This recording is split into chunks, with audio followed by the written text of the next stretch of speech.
नमस्कार, आप देख रहे हैं सांस्कृतिक राजधानी न्यूज और मैं हूं आपके साथ पिंकी प्रेरणा। आइए बढ़ते हैं खबरों की ओर। रविवार को मधुपुर पंच मंदिर रोड स्थित वर्ष 1916 में स्थापित हुए वाहे गुरु शिव मंदिर में पश्चिम बंगाल और झारखंड के करीब 20 गुरुद्वारा के प्रधान पहुंचे थे।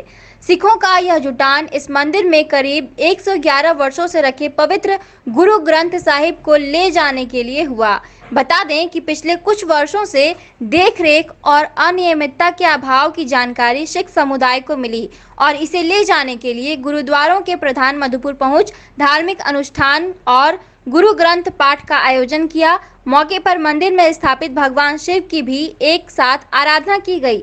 वहीं मंदिर समिति ने सर्वसम्मति से गुरु ग्रंथ को ले जाने की अनुमति दे दी। मधुपुर से मोहम्मद असलम की रिपोर्ट। सबसे पहले तो मधुपुर की सारी जनता को, मंदिर कमेटी के खासकर सदस्य को हम धन्यवाद देते हैं कि हमारे गुरु को इतने दिनों से इन लोगों ने बहुत ही प्रेम से, सत्कार से और बहुत ही अच्छी तरह से उनको रखा हुआ था।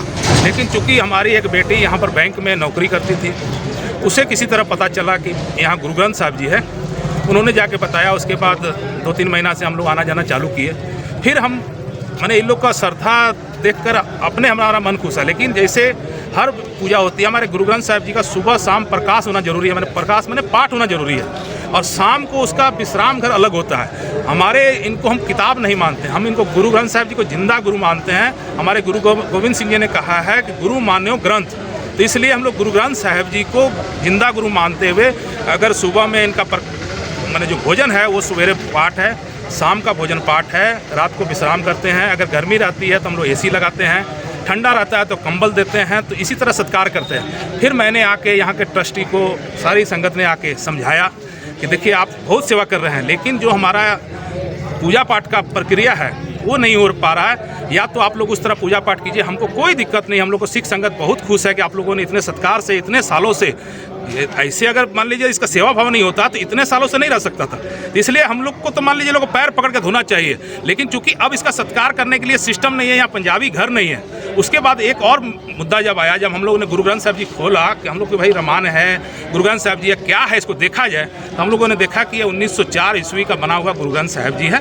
तो इसका जो अंग है, जैसे खंडित मूर्ति की पूजा नहीं की जाती, इसी तरह जिस अंग मानते हैं हम लोग, एक एक पन्ने को भगवान का शरीर मानते हैं, उसी तरह इनका क्रैक हो गया है। तब हम लोगों ने इनको समझाया कि देखिए ये गुरु ग्रंथ साहब जी हम लोग ले जाएंगे, अभी निरसा ले जाएं चाहे धनबाद ले जाएं, लेकिन कुछ दिनों बाद इनको हम दरबार साहब में ले जाएंगे, गोल्डन टेम्पल। वहाँ इनका दाह संस्कार होगा, जिससे मनुष्य का दाह संस्कार होता है, इसी तरह गुरु ग्रंथ साहब जी का होगा। वहाँ से फिर ये सिस्टम से सारा होगा। पहले आप लोगों ने सेवा की, लेकिन अब आप जान गए हैं, तब अनजाने में आप पाप का भागी बन रहे हैं। अगर उनको पूजा नहीं हुआ जाए, किसी भी धर्म के अगर हम शिवलिंग स्थापित कर लें, हम कोई मूर्ति स्थापित कर लें, अगर उसका विधिवत पूजा नहीं हो तो पाप का भागी बन रहे हैं। तो हमको समझाया। सबसे बड़ी खुशी की बात है कि सब जितने ट्रस्टी हैं, सबके घर घर जाके स्वीकार किया। सब ने स्वीकार किया कि ना, हाँ, सिस्टम में हम लोग कमी है, हम लोग इसको स्वीकार करते हैं, जैसा आप लोग बोलिएगा वैसा हम लोग करेंगे। तो बहुत अच्छा लगा। हम बहुत मधुपुर के लोगों को पूरे आज कम से कम हमको लगता है कि 20 गुरुद्वारा के प्रधान आए हुए हैं। गोमो से लेके, धनबाद से लेके, गिरिडीह से लेके, कुमारटूमी से लेके, चिरकुंडा, गोविंदपुर, बंगाल से सारे आए हैं। सभी की तरफ से हम मधुपुर की सारी जनता और खासकर जो मंदिर में सेवा करने हैं, उनका बहुत धन्यवाद करते हैं। बहुत हर हर महादेव।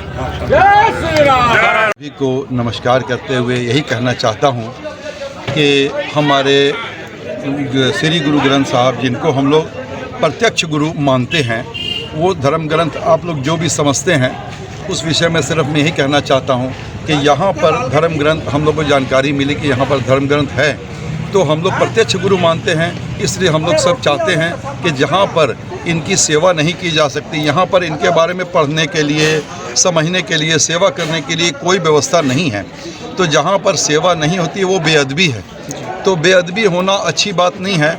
तो इसके वजह से हम लोग अपने समाज की ओर से, यहाँ के लोगों से मिल के और बड़े ही नेक भाव से हम लोग सभी यही कहना चाहते हैं सिर्फ कि दोस्तों, भाइयों, सभी के अपने अपने धर्म हैं, अपनी अपनी आस्था है, अपना धर्म के प्रति लगाव है।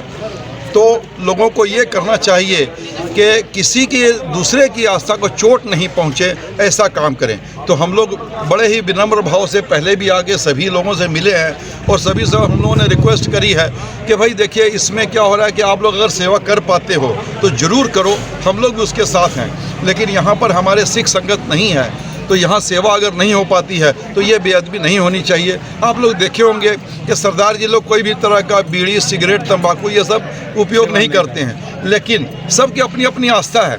तो यहाँ पर लोग अगर ना यहाँ पर बैठ के तंबाकू या कुछ भी उनके सामने में, तो जैसे हम अपने पिता के सामने भी सिगरेट नहीं पी सकते, आप लोग के धर्म में भी उसी प्रकार हम लोग इनको प्रत्यक्ष पिता मानते हैं। तो इनके सामने हम लोग किसी प्रकार का तंबाकू या ये सेवन होना हम लोग को ये सब बेअदबी समझ में आती है और ये अच्छी बात नहीं है।